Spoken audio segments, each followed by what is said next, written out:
Siempre que meta la granada, chico, cheque, no meta los balones, que ahí se puede. ¡Fuego!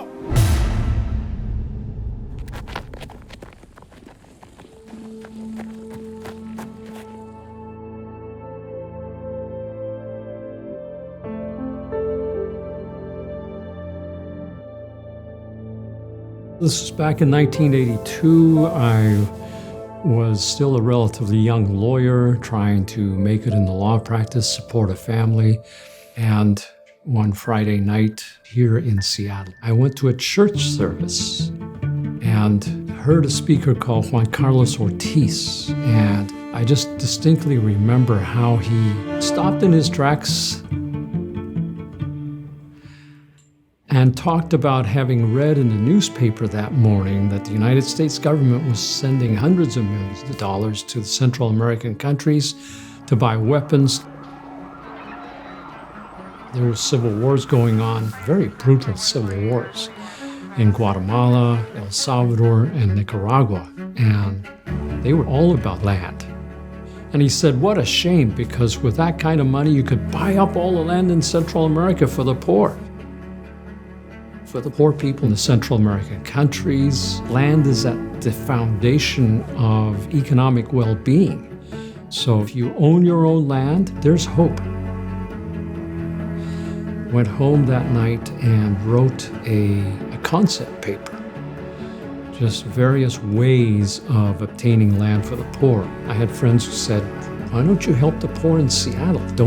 Aren't there enough poor people in Seattle to help? Why would you want to go to Guatemala? But I had a bit of what Jeremiah wrote about, this fire burning in his bones.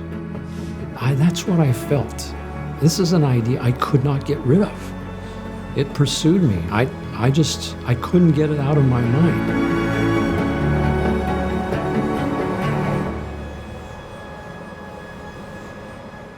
Land reform was really just the province of governments around the world.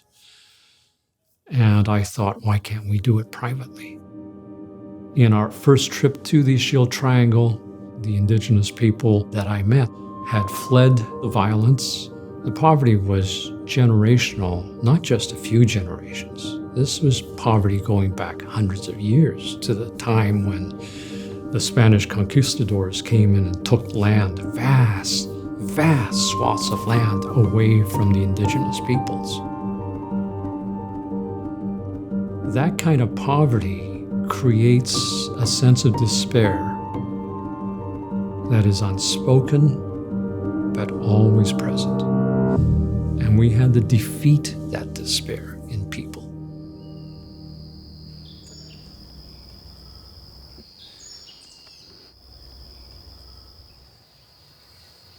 Desde el año 82 me despedí con mi familia y salí con las personas que se fueron en la montaña. Mis padres tenían que huir. Llegó un tiempo que ya no tenía comida, ya no tenían que comer. Lo mataron así, personas, mujeres, hombres, niñas, mujeres embarazadas, ancianos y ancianas. Cualquier así persona lo encuentra, lo matan. Llegaron a las 6 de la mañana, lo quemaron, personas en la casa. Pero mi mamá se murió así como pura arma de fuego. Entró la bala aquí en el corazón y de pronto salió así en la espalda.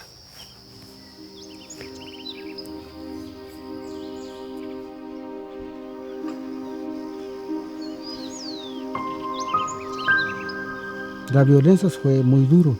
Muchos paisanos nosotros se murieron. Gracias a Dios vivimos.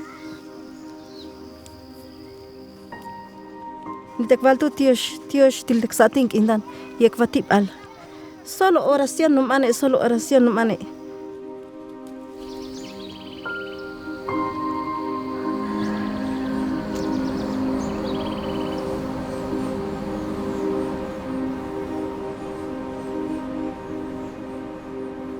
Agros works with the poorest people in the world and in some of the most difficult areas in the world. At Agros, we go to a country in Latin America and we buy, with the help of donors here, large tracts of land. We look for the poorest families that live in those areas and we buy them to come to the property. We help them build their homes. We build schools and they started their own agricultural business. So over 7-8 years, with the profit of their business, they can pay back the land and become owners. But poverty is complex, it's multidimensional. Therefore, we need to provide a solution that can see a family holistically on their needs. Agros is nonprofit, but it's a business. You cannot run a nonprofit, and especially doing the work we're doing, without thinking through business. All of the business that is involved in commerce, buying and selling land, planting, harvesting, selling, marketing, getting around middlemen and going straight to the market yourself. When a family joins an Agros village, they get an opportunity to understand the facets of business, break the cycle of poverty. There's no dignity in just being the recipient of gifts. The dignity is from their hard work to pay off the land. You look on their faces, you see the sense of dignity. We are someone now because I own my own land.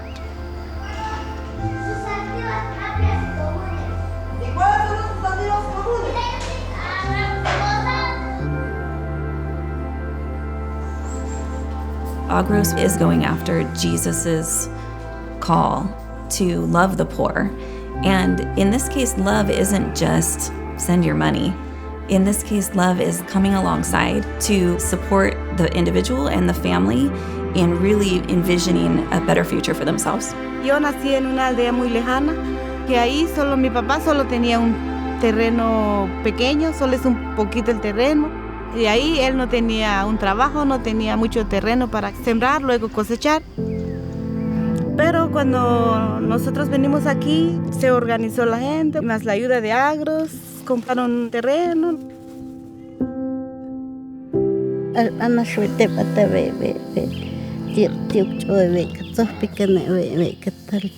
Entonces,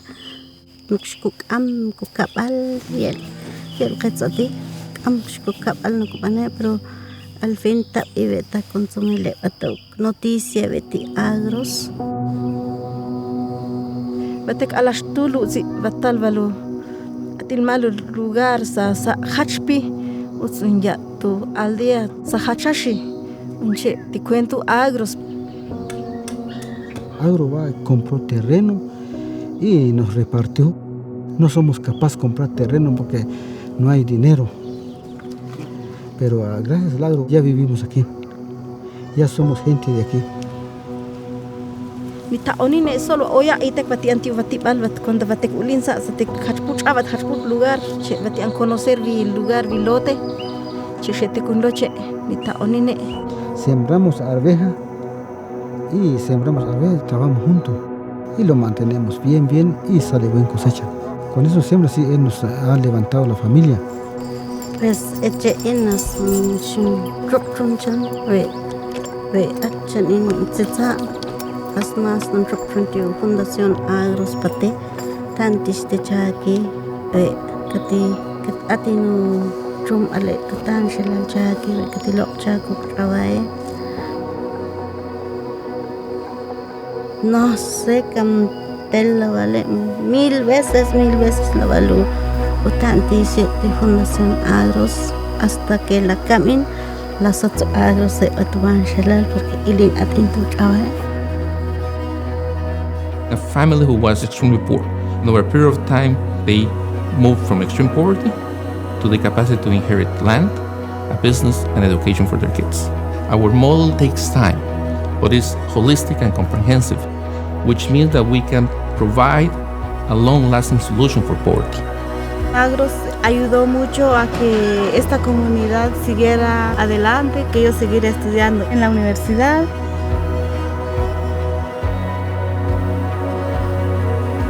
8 ninchos primero. No saben agradecer, no tienen esperanza. No saben familia, no saben trabajo.